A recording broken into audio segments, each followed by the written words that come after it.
Hello everyone and welcome. I had wanted to come live with you today, but I'm a little under the weather and I can't speak for very long. So just sit back and watch today's tutorial where we make an everyday sort of natural magnolia arrangement with the creams and the greens. I think it turned out beautifully.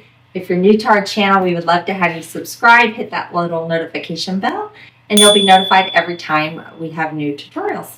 So I'm going to go ahead and put the music on and let's get started.